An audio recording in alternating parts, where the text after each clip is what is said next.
പണ്ടൊരു ഇമാമ പറഞ്ഞിട്ടുണ്ട്, എൻ്റെ ഉമ്മ മരിക്കണതിൻ്റെ മുമ്പ് മരിക്കാനും എനിക്ക് പേടിയാണ്, എൻ്റെ ഉമ്മ മരിച്ചതിൻ്റെ ശേഷം ജീവിക്കാനും എനിക്ക് പേടിയാണ്. ഒന്ന് ശരിക്കും ആലോചിച്ച് നോക്കി നിങ്ങൾ ഈ വാക്ക്. ഉമ്മ മരിക്കണതിൻ്റെ മുമ്പ് മരിക്കാൻ പേടി എന്താ? ഉമ്മാനെ നോക്കാൻ പിന്നെ ആരാ ഉണ്ടാവുക? ഉമ്മാനെ ശുശ്രൂഷിച്ചിട്ട് എനിക്ക് കൂലി വാങ്ങാൻ കഴിയൂലല്ലോ ഉമ്മ മരിക്കണതിൻ്റെ മുമ്പ് ഞാൻ മരിച്ചാൽ. ഉമ്മ മരിച്ചതിന്റെ ശേഷം ജീവിക്കാനുള്ള പേടി എന്തുകൊണ്ടാണ്? എങ്ങനെയാ പിന്നെ ജീവിക്കുക? എങ്ങനെ പെരേക്ക് കയറിച്ചില്ല? എത്ര വർഷമായിട്ട് ഉമ്മ മരിച്ച മക്കൾ ഈ സദസ്സിലുണ്ടെങ്കിലും ഒരു നിമിഷം അവർ ആലോചിക്കും, ഓരോ ഉമ്മാന്റെ ആണ്ട് വരുമ്പോഴും ഉമ്മയില്ലാത്ത വീട് അല്ലേ, ഉമ്മയില്ലാത്ത വീട്. ആദ്യത്തെ ഉമ്മ മരിച്ച 3 ദിവസമൊക്കെ വീട്ടിൽ ആളും ബഹളവാ. എല്ലാരും ആണ്ട് പിരിഞ്ഞു പോയിട്ട് തഅസിയത്തിന്റെ ദിവസമൊക്കെ കഴിഞ്ഞിട്ടുണ്ടല്ലോ.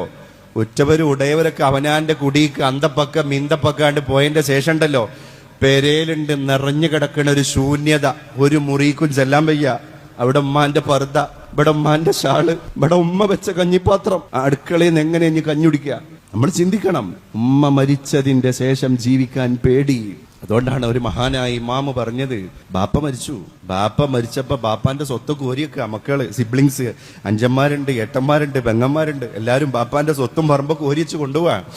ആ കൊണ്ടോണ്ടതിന്റെ ഇടയില് ഈ മഹാനായ മനുഷ്യൻ പറഞ്ഞു, നിങ്ങൾ ബാപ്പാന്റെ സ്വത്തും പറമ്പും കോംപ്ലക്സും ഒക്കെ കൊണ്ടേക്കോ, ബാപ്പ ഈ ദുനിയാവിൽ ഇട്ടേച്ച് വെച്ച ഒരു സ്വത്തുണ്ട്, അതെനിക്ക് വേണം.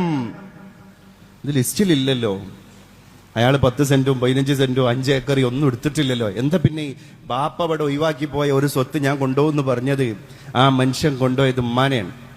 സ്വന്തം പെരേക്ക് ഉമ്മാനെ കൊണ്ടുപോയി. ബാപ്പ ഒഴിവാക്കിയ ആ സ്വത്ത് എനിക്ക് വേണം.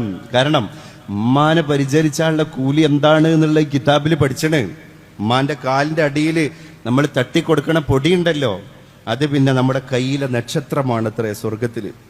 ആ കുട്ടികളാണ് 20 വെട്ട് വെട്ടിയിട്ട് ഉമ്മാനെ കൊല്ലണത്. മനസ്സ് മരവിച്ചതാണ്, മനസ്സ് മരവിച്ചതാണ്. ലഹരിയാണ് കാരണക്കാരൻ. നിങ്ങൾക്കറിയോ ഈ കുട്ടിയേക്ക് ഈ ദുനിയാവിൽ തന്നെ കിട്ടാൻ പോകുന്ന കടുത്ത ശിക്ഷ എന്താ അറിയോ? ഈ കിക്കൊക്കെ കഴിഞ്ഞ്, ഈ ലഹരിയുടെ ഹാങ് ഓവറൊക്കെ കഴിഞ്ഞ് അള്ളാന്റെ തൗഫീഖ് ഉണ്ടെങ്കിൽ ആലം ദുനിയാവിൽ നോർമൽ മനുഷ്യനായി അവർ ജീവിക്കുകയാണെങ്കിൽ ആ ജീവിതമാണ് ഇനി അവർക്ക് കിട്ടാൻ പോകുന്ന ഏറ്റവും വലിയ ശിക്ഷ. കാരണം എന്താ? അപ്പൊ അങ്ങനെ ആലോചിക്കും, എൻ്റെ ഉമ്മാനെ കൊന്ന് ഞാനാണല്ലോ.